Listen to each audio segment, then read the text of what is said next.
Boa tarde a todos e a todas. Sejam bem-vindos a mais um seminário do Grupo de Dinâmica, Orbital e Planetologia. Vou fazer a apresentação agora em inglês. So, good afternoon to everybody. I hope everything is fine. And welcome back to another seminar from the Group of Orbital Dynamics and Planetology. And today we have the pleasure to have Federico Zoppetti here. And he is from a group from Córdoba University. And so, please, Federico. Ok. Thank you, Otto. Muito obrigado. Boa tarde, a gente em Guaratinguetá. These are the only words I can say in Portuguese. It's a pleasure for me to give this talk. So thanks a lot for inviting me. And what I'm going to present here is the result of some discussion that we have in the group of Córdoba, here in Córdoba. This group is, the leader of this group is Christian Boyer. The work is about the eccentricity evolution around irregular bodies. And here we also include this word, which is unforced.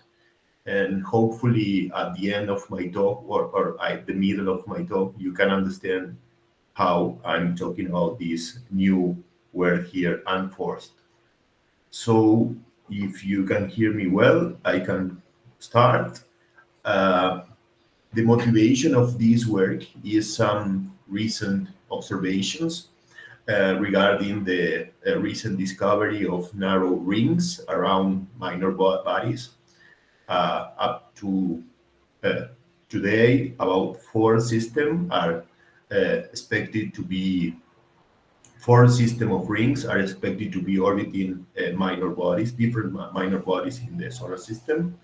And this system presents some features of interest, and that many of them are different from what we observe in the rings around, for example, Saturn. So one of the very interesting features is that at least in three systems, the rings appears to be close to the 1 to 3 spin orbit resonance. This is what this means.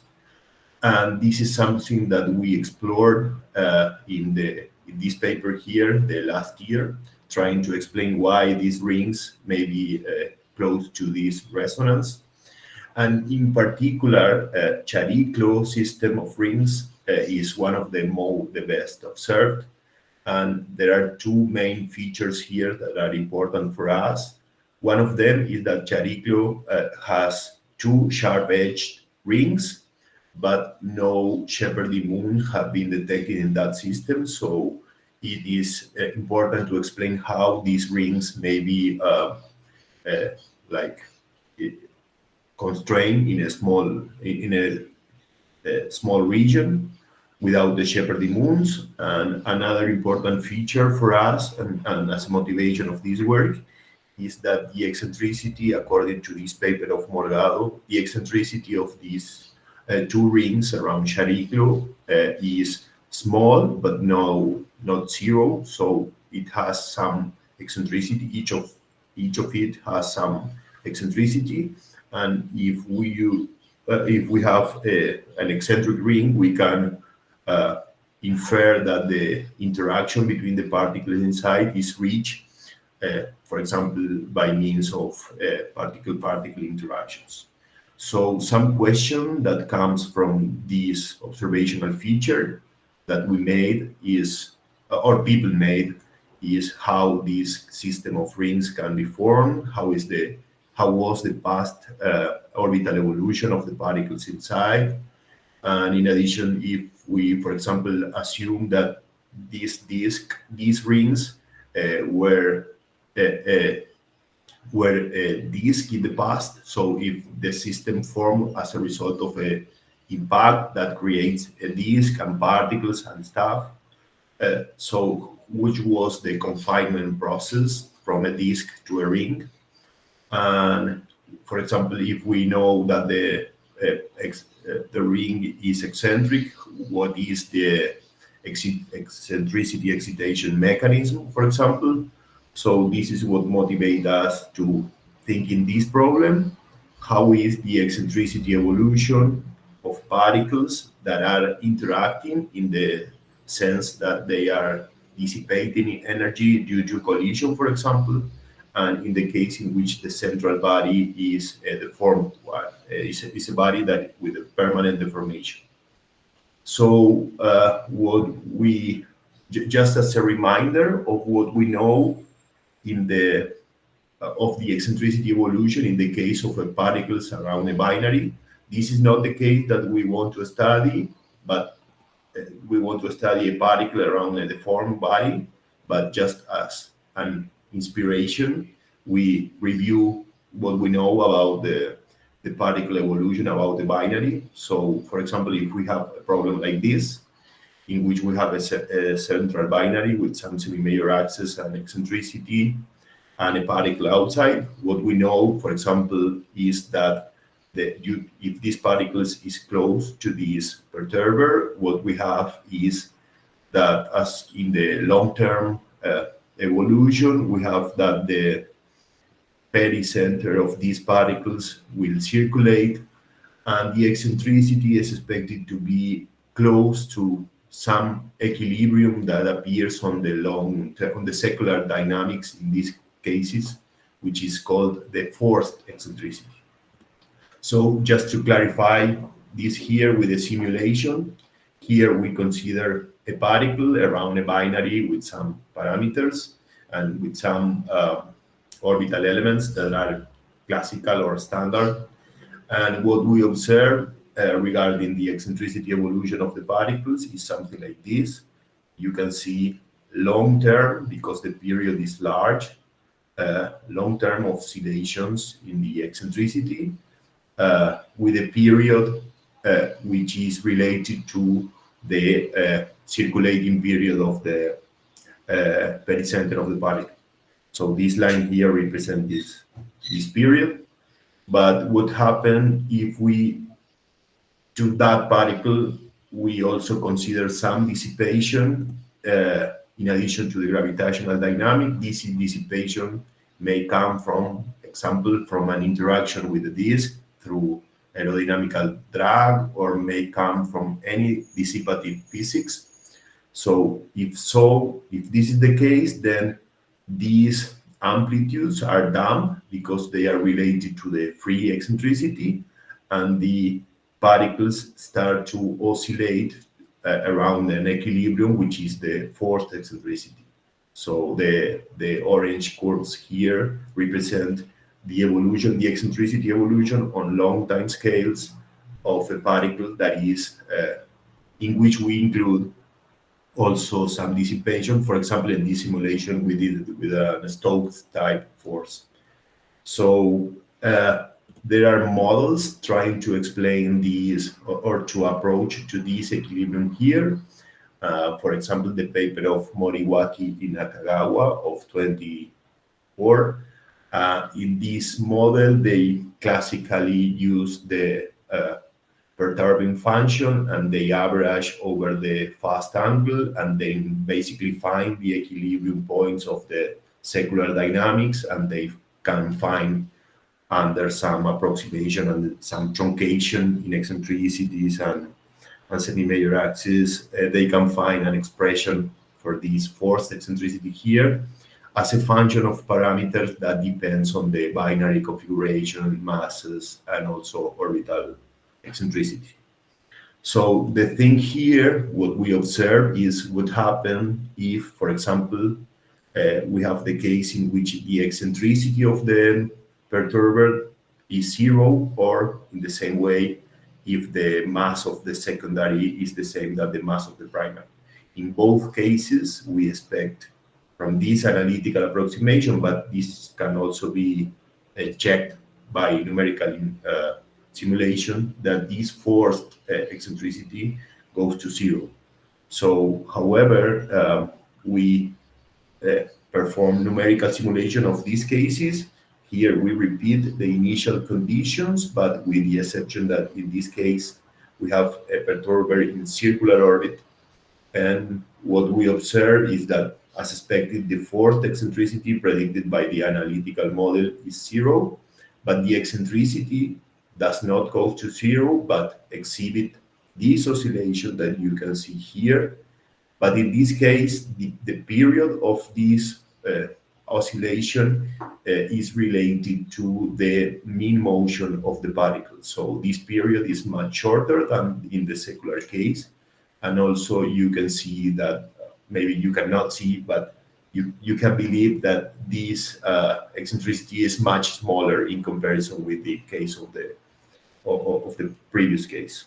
So what happened if in this case we again include some dissipation, and in this case we again remove this dependence with the free eccentricity, and we have that the particle, which is the orange curve, is oscillating around a different equilibrium. You can see that the fourth eccentricity is here, and this particle is now oscillating around a new equilibrium, which is this curve here, the green curve here. And this value, as I said, is much smaller than the classical fourth eccentricity, but is non-zero, right? The 0 is here. So this is analytical estimation of this eccentricity, and we call it unforced eccentricity because it represents the same in a way that the fourth eccentricity is an equilibrium in the long-term dynamics, etc. But in the case in which the classical secular forcing is null, in the restricted three-body problem, this may comes from having a 0 eccentricity perturber or a perturber with the same mass than the primary. So this is the eccentricity that we are interested in this work, and why we are interested in this eccentricity, which again is basically the equilibrium at which a particle under dissipation tends on the long time scales when there is no secular force for some reason. The thing is that in the case that we are interested in, like the case in which we have a particle inside the ring around a deformed body, we have, and it can be shown that the perturbation of such a permanent deformation generates or produce a null secular forcing. So if we try to compute the forced eccentricity produced by a central deformation, it can be shown that this forced eccentricity goes to 0. So we are in the case of I previously mentioned. And also, if we consider a dense ring, for example, we expect that the particle interaction inside to be strong. And if particle-particle interaction is strong, it may act as a dissipation that basically cancel the free eccentricity. So we expect that the particles from some initial condition, due to the interaction, the dissipative interaction between them, converge to this equilibrium eccentricity, which is not the fourth eccentricity because the secular forcing in this case is 0, but instead is this unforced eccentricity. So I didn't mention before, but if you have some question, you can just stop me and interrupt. And for me, it's better just to catch the question so you can follow the idea of what I'm trying to explain. Some extra motivation of that eccentricity, that unforced eccentricity, was found in our previous paper of the last year. And the idea is the following: how having such an eccentricity may help to confine the disk into rings. So, for example, if we believe that as a result of a collision, we have a disk of particles around a deformed body, for example, and these particles have different eccentricities. The idea is that if these particles inside this primordial disk are interacting, for example, due to collisions, a classical result of this interaction is damping the eccentricity toward zero. But in this case, zero eccentricity is not an equilibrium. So as a result of the damping, the particles go to the equilibrium determined by the unforced eccentricity, which is this curve here. So as they cannot circularize because due to the deformation set an equilibrium which is non-zero. So the particles go to this eccentricity slide. And as a result of this, when they keep interacting, they start to migrate outward because of the slope of this eccentricity slide is outward. So the slope, then the particles move outward. And in addition to this, since we expect that this dissipation to be stronger, the closer you are to the perturber. So for two particles interacting, we expect that both of them migrate outward. But the thing is that since the inner one dissipates more, because we expect that the dissipation force to be dependent on the distance to the perturber, then these particles, two particles in different semi-major axes, as the one we are considering here, to little by little get closer one from the other as a result of the combination of they cannot go to zero eccentricity due to this new equilibrium here, and also as a result of the dissipation force usually depends on the distance to the perturber.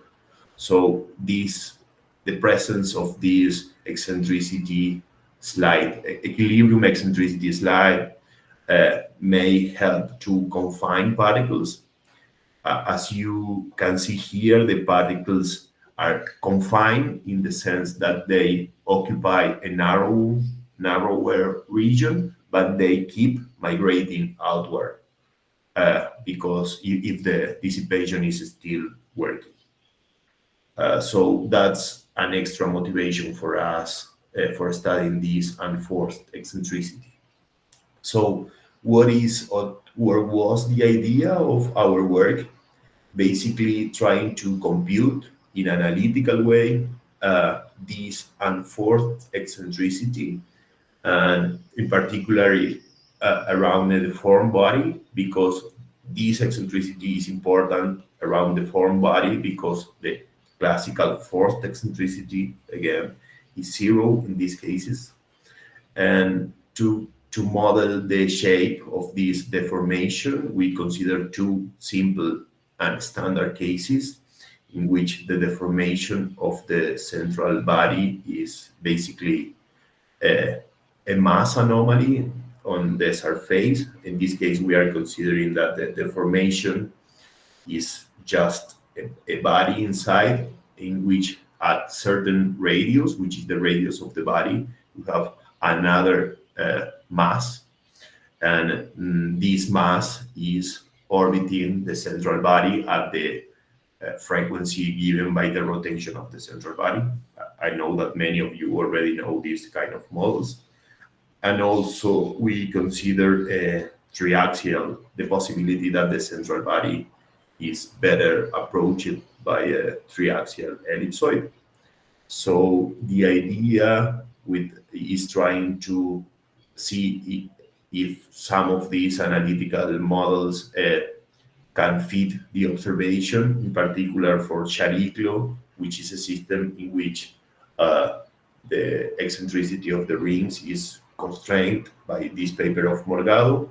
So compare the analytical model with the observation, and if this is possible, trying to constrain some parameters, for example, regarding the the central deformation, and also trying to explore different formation, different past evolution scenario of these rings. So the method is not that easy to explain in just a few slides. For sure, we can discuss about this more. I just want to give you a general idea of what we did. The idea was using, for example, the Hamiltonian in the restricted three-body problem, for example. This is the Hamiltonian. In these cases, we express the Hamiltonian as a function of the Delaunay variables. In these cases, this is important and different. The frequency of the perturber is free, so we basically allow to the perturber to move in a free frequency, which is different than what we have in the Keplerian problem, in which the perturber is motion with the mean motion given by the Kepler law. But in these cases is a free parameter. So using this Hamiltonian, if we average with this classical Horry's method and we eliminate the fast angle, we obtain an asterisk Hamiltonian like this, which was again averaged over the fast angles. And while doing this averaging, we have this can be thought as a canonical transformation, and this canonical transformation is characterized by a generatric function here, B1, and this generatric function can be calculated by solving this homological equation in which appears the periodic part of the perturbing function. So what the idea is that, so we transform the variables into a new variables in which the Hamiltonian only depends on the pericenter, and so the variables transform like this. In these cases, instead of using these eccentricity, let's say, variable and the pericenter, we are using these auxiliary variables, like I show you here, because doing this is very important due to the features of the eccentricity. I don't have time to explain a lot about this, but we can discuss later. So the idea is, if we know how the variables transform, so we can do k squared plus h squared, and this is related to the eccentricity, the full evolution of the eccentricity. And on the other part of the equal, we have this term squared and this term squared. We can sum both terms and basically see how the squared eccentricity is related as a function of this solution here, which is the classical secular solution. But if we retain these two terms, in particular this one here, we are also including in the eccentricity evolution terms that are of second order in the perturbation, in a way. So these terms for sure are not important where the classical secular terms are non-zero, but if these terms go to zero, as in the case in which the fourth eccentricity goes to zero, then these two last term becomes important. So for example, and this is exactly what we are interested in, because as you may see in this equation here, if we have, for example, have a perturbation that has no secular forcing, then the fourth eccentricity goes to zero, so we don't have this term and we don't have this term.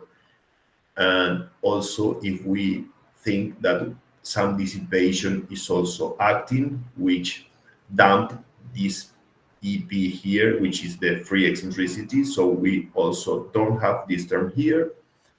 And in addition, if we do an average over the fast angle, then it is possible to show that this term also goes to zero. So, but this term here does not go to zero and basically represent the equilibrium eccentricity on long time scales, at which, again, particles under dissipation converge. So this thing here is what we are interested in calculating. And as you may see here, this t term is related to the generatric function, but to the derivative of the generatric function, but to the square. So it has a secular contribution when you perform average over the angles. I know that this part is a little bit cumbersome, but we can discuss slowly then. Then we, as I said, we apply this model of computing the unforced eccentricity to two central deformations. In one case, we are considering this problem that you can see here. This plot was made by ChatGPT, as you can imagine.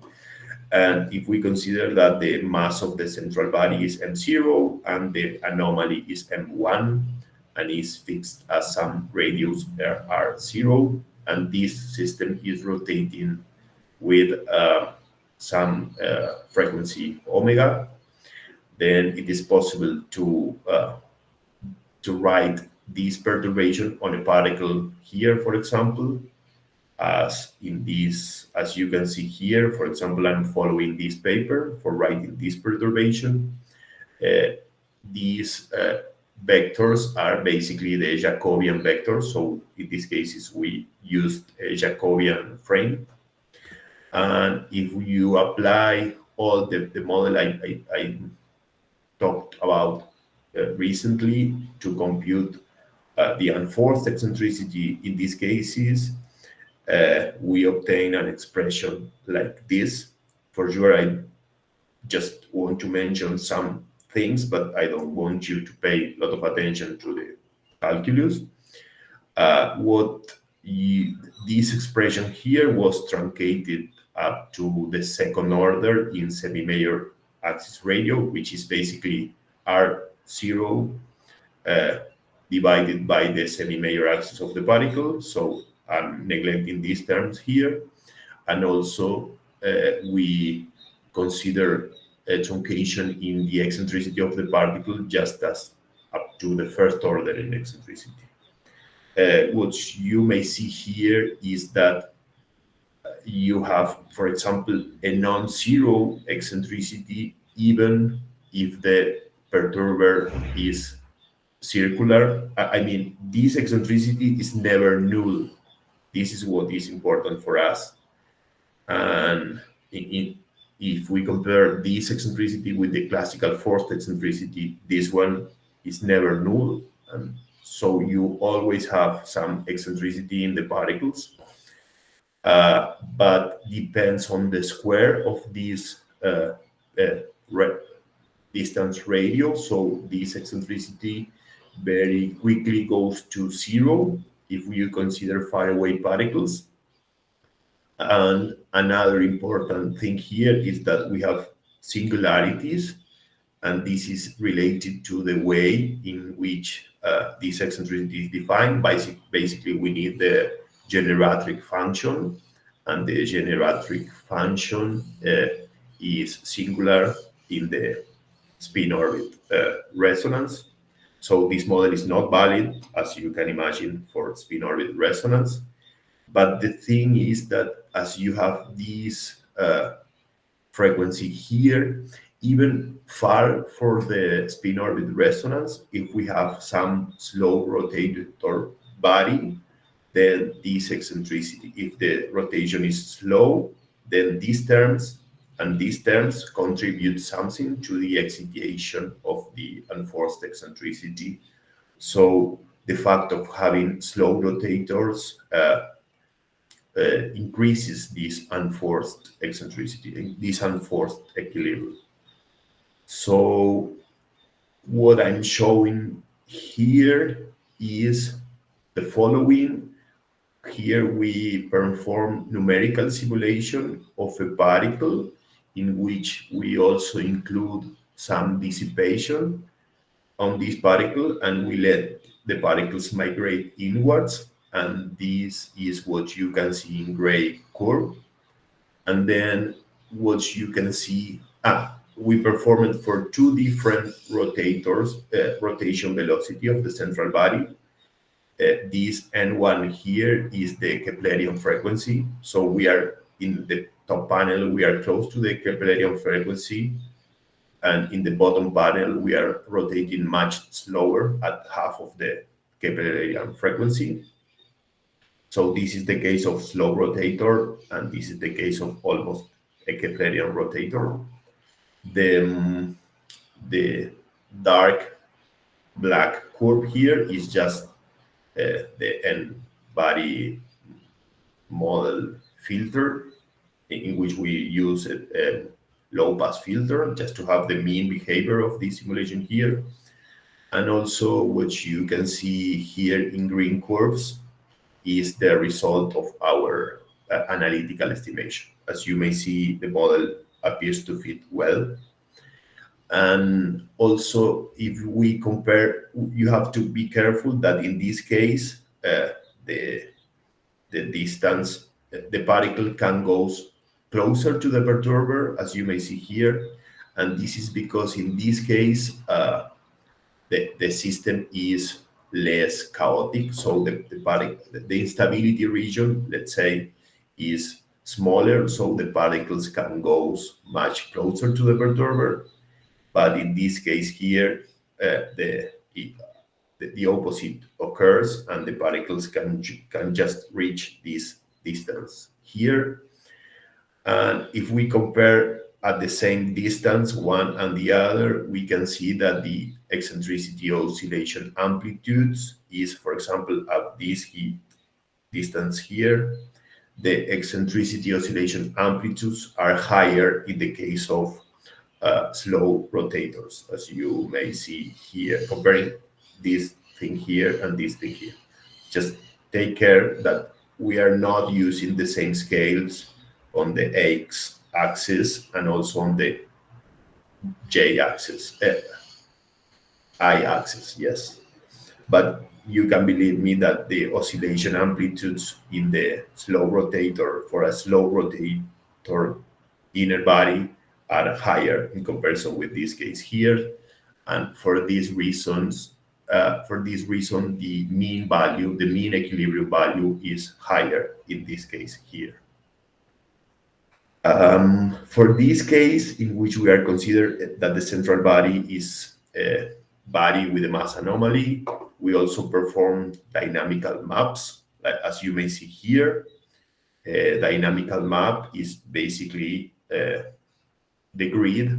We consider different particles around a mass anomaly, which in this case is the mass anomaly in this case is 1%, the mass of the central body. And we consider particles at different distances and also with different initial eccentricity. We integrate each one of them, and we basically paint with different colors depending on some indicator of chaos, of not chaos, because we are not using in this case something like Megno, some indicator of the regularity of the orbits. So the redder points are much more chaotic in comparison with the bluer ones. So what you may see here are these structure here, but on the top panel you can see the frequency radio, and in the bottom panel you can see the distant radio. As you may see here, you can observe the spin-orbit resonance here, and this is the 2-to-1, 3-to-1, 4-to-1, and the ones in the middle. And as you may see, with the exception of the 2-to-1 spin orbit resonance. All the others appear to be important or mainly important at high eccentricity, but in the bottom part of this map, you may see that this branch here, which is the unforced mode, appears to be more relevant, let's say. So at low eccentric orbit, we can say that the dynamics is governed mainly by this unforced mode, which is kind of well fit by our analytical model. We can discuss later why the map is not very well fit with the analytical model. And also, the spin orbit resonance are more important, with the exception of the 2-to-1 at more eccentric orbits. This curve here, this white curve here, is just the result of one numerical one n-body integration, in which we consider again some dissipation on the particles, let it migrate inwards, and as you may see, the particle is migrated in this unforced mode till it finds the 2-to-1 mean motion resonance, and in this case is ejected for the parameters that we are using. So just this white curve here was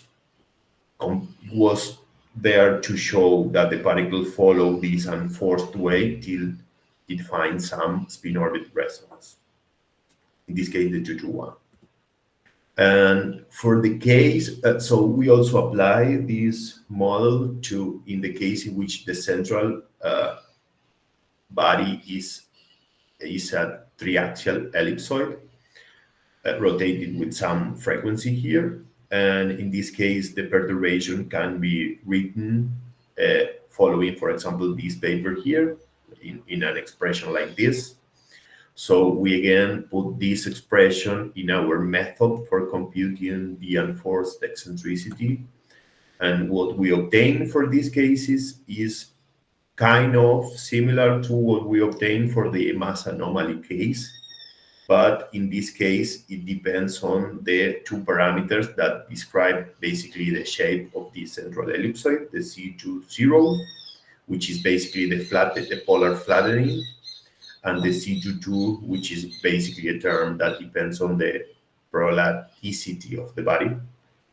And what I can mention here is that, interestingly, if we have an ellipsoid with zero prolacity, like this term goes to zero, in these cases we again have some equilibrium eccentricity for the particles, and this does not depend on the rotation velocity, but this term here, which basically gives a non-axisymmetric perturbation, depends on the frequency of the perturber, and this term here is similar, kind of very similar to the term that we had in the case of the mass anomaly.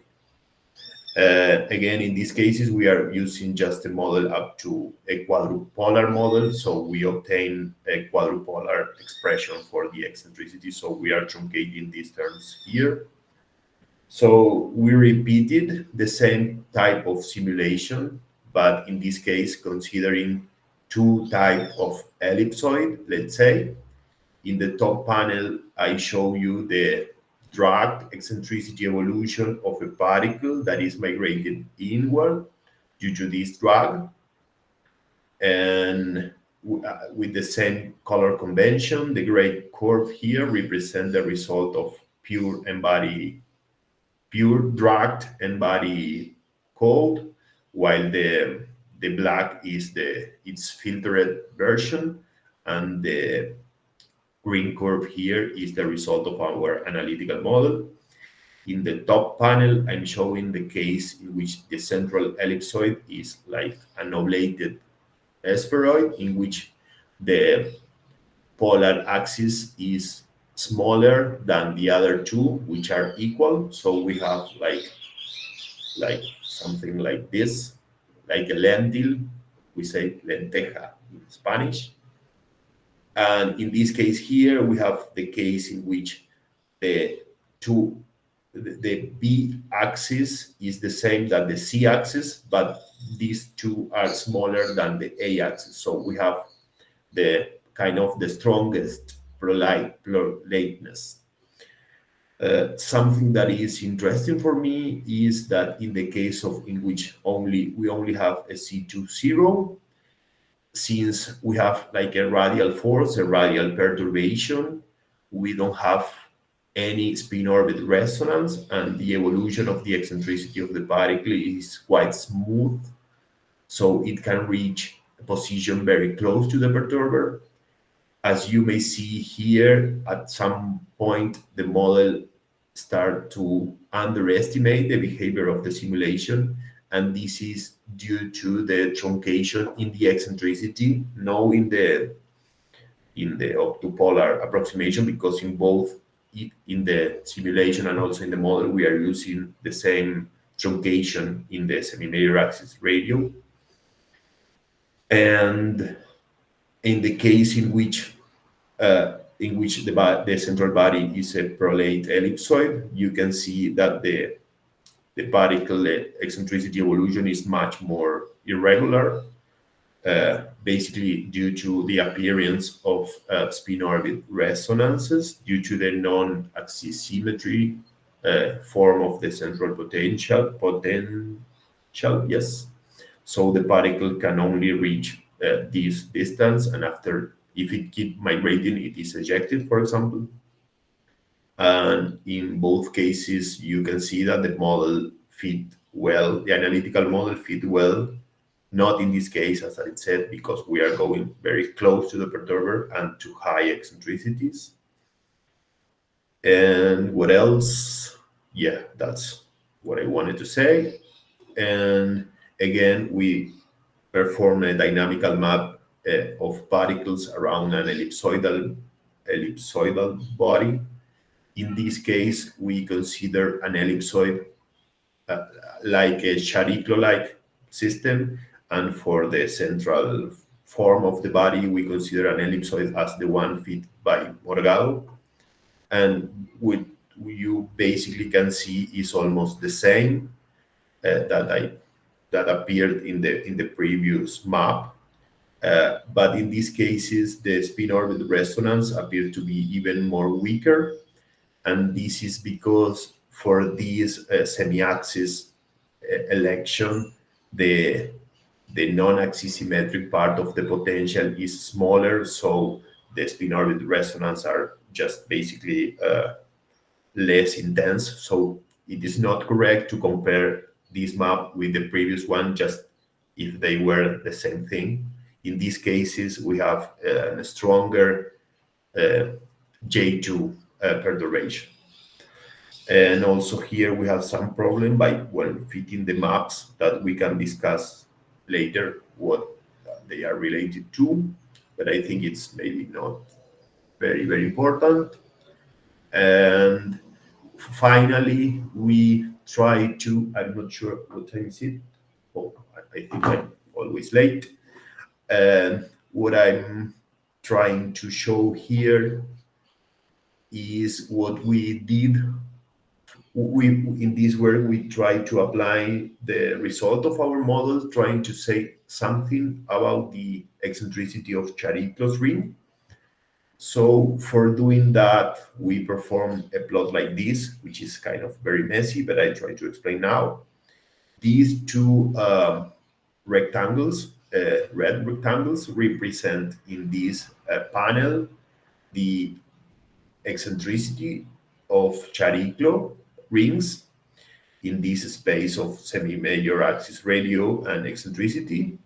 This is the error in eccentricity that the Morgado paper found for the eccentricity, and this is the width that they estimate for both rings.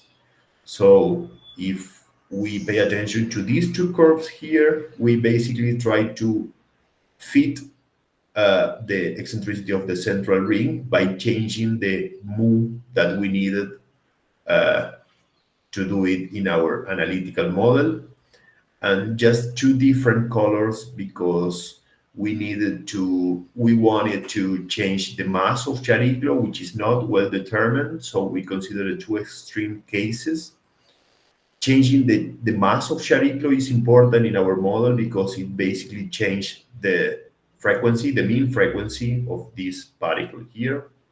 So the main, and also what you can see here, this star here and this star here are two particles that are integrated with some dissipation, and after some amount of time finish in this position. Just these two initial conditions were put here just to see how these eccentricity slide work as a confinement mechanism, and in this case these two particles finish inside the ring. So, but regarding the shape of Chariclo, with this model, we basically said, okay, if we want to explain the eccentricity of Chariclo rings by this mechanism without any spin orbit resonance, what would be the shape of the central Chariclo? Okay, if it is better fit by a mass anomaly, this mass anomaly has to be very important with a 10% of the central mass to explain this eccentricity with this mechanism. But the thing is that if we consider that Chariclo is like a triaxial ellipsoid as the one proposed by Morgado, something that I didn't mention before is that we are using that the particle in the rings is the same that the eccentricity of the whole ring. So we are saying basically that the particles inside the ring are aligned. I forgot to mention. But again, if we instead of consider a mass anomalous body, we consider that Chariclo was an ellipsoidal body as the one proposed by Morgado, what we obtain is these curves here. You can see a green curve here and these two cases. And also there's a blue invisible curve, but it's there, and also a black invisible curve here. You do not pay attention to this curve by now, but the green curves here are just the result of our unforced eccentricity for these cases, and considering the whole range of semi-axes as the one proposed by Morgado. And in green curve, we basically use only the contribution of C20, but in blue and black, we also consider the contribution due to C22, and basically it is indistinguishable with respect to the green one, basically because for this, the ellipsoid of Morgado shape is very flat in the polar axis. So the main contribution of the perturbation is that due to C20. But what is interesting here is that for the shape estimated for Morgado, if we use our analytical unforced eccentricity, the eccentricity of the inner ring can be very well fitted just by this unforced eccentricity. And also, if we believe that this process is the responsible of the eccentricity of the particles inside the rings of Chariclo, we can say that, for example, the eccentricity of, we can kind of constrain the eccentricity of the second outer ring just by saying, okay, cannot be, if we believe in this shape, cannot believe, for example, higher than 0.01. So yeah, I already mentioned this thing here. So the idea is this plot here is if we consider that Chariclo is an ellipsoid as the one proposed by Morgado, then the eccentricity of the particles can be naturally explained as the unforced perturbation of particles that are dissipating due to particle-particle collisions. So I think that's it. Just as a conclusion, our final discussion, and then I can take your question. But what is important for us to note as a conclusion is that any perturbation basically excite the eccentricity and basically set an equilibrium that is different than zero. So the zero eccentricity, the full zero eccentricity, can only be possible in the two-body problem.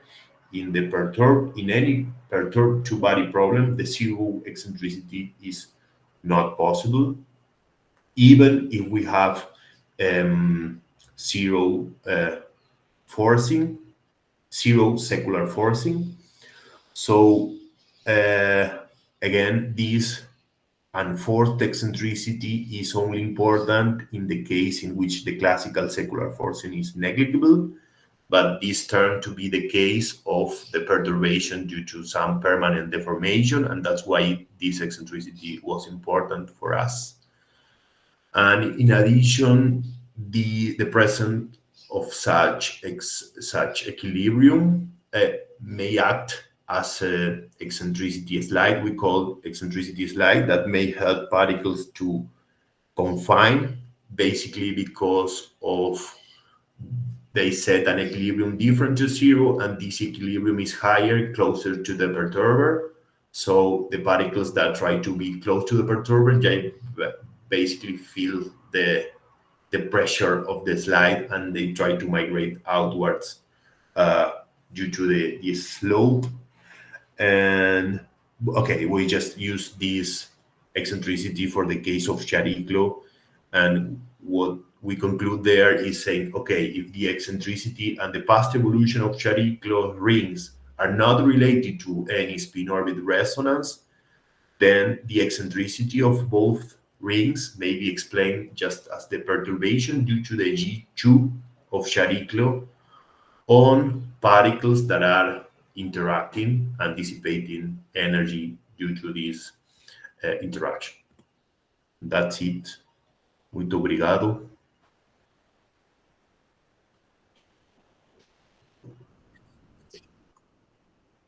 Thanks, Federico. Thanks. Very nice work, and very dense. Too much information. Too much information. Yeah, sorry. Yes, but you managed to convey, I believe, most of them. Okay. I try to follow, but I will have some questions later. So now thanks for the presentation. Now we are open for questions. So Tamiris, can you open the mic? Hi, can you hear me? Yes. Oi, Hi, Tamiris. Federico. Como está? Como estás? Vou te ver aqui. Eu não sei se pergunta em português ou em inglês agora, me diga. Como você queira. Ok. Então, eu não sei se eu entendi corretamente, mas no seu estudo, você propõe que apenas através de excentricidades diferentes, as partículas poderiam se localizar nos lugares dos anéis, e isso também serviria como um confinamento? É isso? I can answer in English. Okay. In Spanglish. Okay. The idea was finding the equilibrium, eccentricity, that the central deformation provokes or induces in its region just by as a result of this perturbation. So you have an equilibrium eccentricity in the same way that you have a forced eccentricity in the Keplerian problem, for example. It's the same thing. It's an equilibrium eccentricity, right? And the thing is that this equilibrium can be found as a function of the central deformation. as a function of the model that you use to the central deformation. So you have this eccentricity slide. Mhm. In addition to this, if you have that the particles are interacting around a body like this, then as a result of this interaction, we expect that the particles go to this equilibrium, right? And if this dissipation, since we expect that the dissipation, for example, by means of the prescription of Bruno Sicardi in the paper of 2019, if you use a very basic force to model this dissipation, this force is dependent on the distance of the perturbation. So you have more dissipation closer to the perturber. So the particles tend to confine. If they start in a wider position, they try to confine as they migrate outwards. But basically, due to the dependence of the force dissipation with the distance to the perturber. I'm not sure if I was clear. Yeah, I think, sorry, I think you were, I'm just, because I understood that at some point you are comparing this mechanism with the, like you don't need, maybe you not need the mean motion to confine. Yeah. So did you know, did The you mean plan to do motion you some, said? no, it's not mean motion, spin orbit, sorry. Spin orbit 1, 2, Yeah, 3. because in all this model, we are not, this is a non-resonant model. We are not Yes. considering any.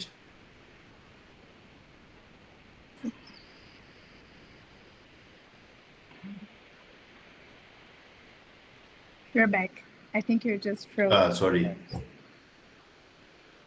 Okay. And do you plan to do some simulations to know about how long it would be? You have like how long you can stay with the particles at the place, like about the forgot the word. Sorry. Someone.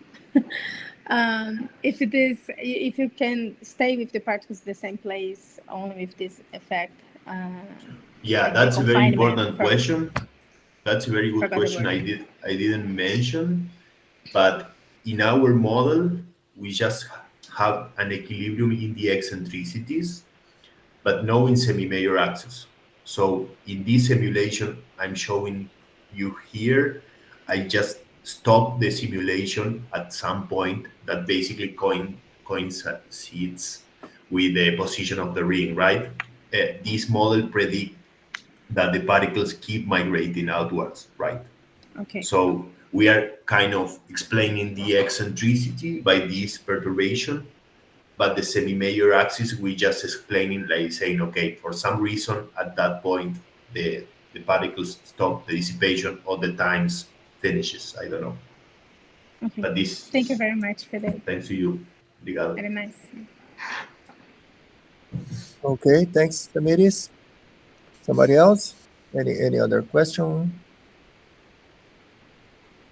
Okay, I have some question. First, when you said about just J2, so when you consider just J2, and the discussion about the eccentricity, is there, can you make a connection with the geometrical eccentricity, geometrical elements?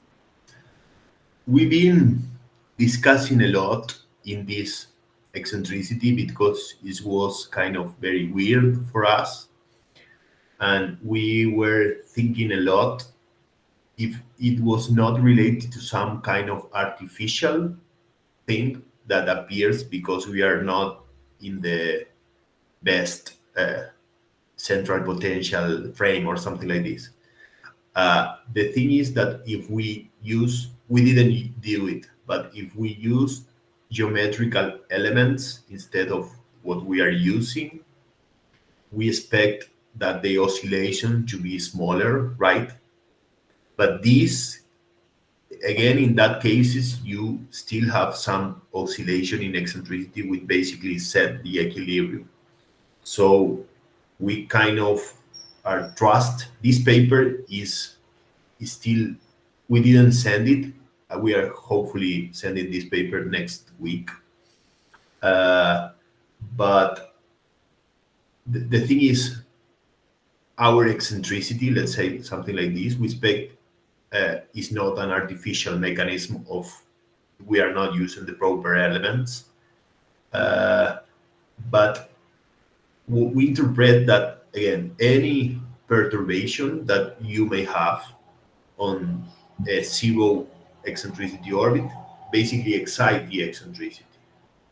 And if so, if you perform, for example, the mean of this eccentricity can never be zero because the eccentricity is always positive. So depending on the perturbation, it would be this excitation. And this is what we wanted to do in this paper, let's say. I'm not sure. I forgot your question. Sorry. Well, I think you went in the line of answering, but my point is, what happens if you use? Have you tried to geometrical elements and so well? In geometrical elements, the value will be the same or will be lower, but what would be the value of this eccentricity considering geometrical elements, especially when you consider just J2? It's more a kind of curiosity. If what would change? Would be the same? Would be smaller? What would be? I understand it's not it's real, this eccentricity. I agree with you. But what I'm saying is, how would change? I think that maybe, again, I haven't thought too much in this problem. We never use these geometric elements, but if this eccentricity is related basically to the amplitudes of oscillation, right, around some value, it's more related to this than to it's related to this. So what we understand is that when you go to this geometrical space, like let's say something like this oscillation may be smaller. So maybe you find a new eccentricity in geometric elements. I'm not sure if in that case it could be zero, something like this. But when you transform to classical eccentricity, I think you would obtain something like this. But we have to check this just to interpret it better. This is something that we could compute it. We've been discussing a lot about what is the meaning of this eccentricity. We are not very used to working in geometrical elements. Actually, we started working in rings the last year, so there's a lot of things that we don't know. But to better interpret, I would say that it would be nice to study the case of in the geometrical space. Yeah, it's something that we want to do. Okay, just to comment, because when you have a very strong J2, that is the case in this you are considering, you may find a geometric eccentricity equals zero. What does that mean? It means that if you do not use two-body problems in terms of Keplerian computation of velocity, you may find at a certain strong J2, if you change the velocity you give to the particle around it, it may become circular. So I think there may be some connection in the interpretation of your results. But you mean circular in the geometrical space, right? In the real space. I mean, the orbit is circular. Yeah, if you it's get xy and follow it, it's a circle. You know, that's the point. If you compute it point to point using Keplerian conversion, it has an eccentricity, but it's not real. The real one is circular. The thing is, I think we also try to draw the ellipse or the evolution in the XA plane, let's say. Okay. And it is a circle in the sense that In what sense? It appears to be a circle. I think Christian was doing something like this because Christian, for sure, didn't trust in this eccentricity at all till last week, let's say, something like this. But he tried to fit ellipse on the long-term evolution ellipse or something like this, and he could find some eccentricity. So for me, it's complicated because the orbit, if you see it in the plane space, let's say in X and Y axis, it seems to be a circle, something like this. But how do you describe something? This is something that we've been discussing a lot. But how do you describe a circle that is like with some white border, something like this? So this eccentricity appears as a result of this. And for me, if you do something like this in the geometrical space, you would obtain something similar, but with smaller amplitudes. But I don't know. Okay. It's a guess. I think you should just have a check. When you consider the mass anomaly, or when you consider other perturbation, or C22, for instance, the elongation of the body, I agree. But when you consider just J2, you may find a case that it is circle fully without any error. It's just there are some computation you can make to find the correct velocity that will become a circle, considering just J2. But anyway, I think it's interesting to study, and the real problem, as far as I see, it's never just J2. Always you have something else. And so I agree with you. You are always going to have some eccentricity in the background that will remain. But just because I'm interested for sure in your comments, and for example, and this is again, this is a very good question because we've been discussing a lot in this kind of stuff. But for example, in this plot here, what I was trying to show is we use a particle. We started with a particle at some position around a body with only J2, right? This case here. And we let it migrate inwards.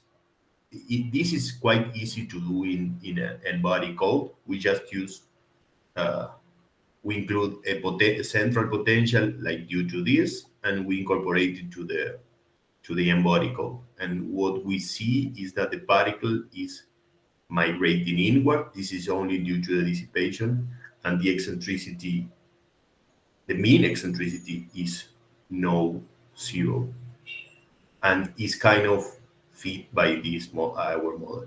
How you think that this may be like an artificial? No. What I'm saying is that the initial condition, so the first point you have here, you say eccentricity is equal to 0.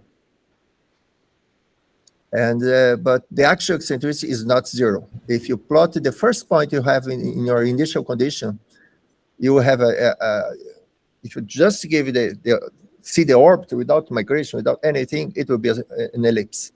It's not 0. That's what I'm saying. So you have to make a small correction in your velocity, increase your velocity a little bit, and the actual eccentricity, the geometric eccentricity, will be 0. And then you keep going on.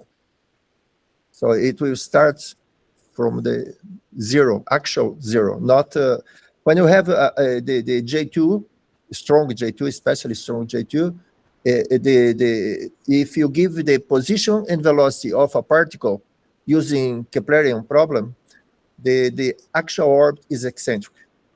It's not 0. The first point.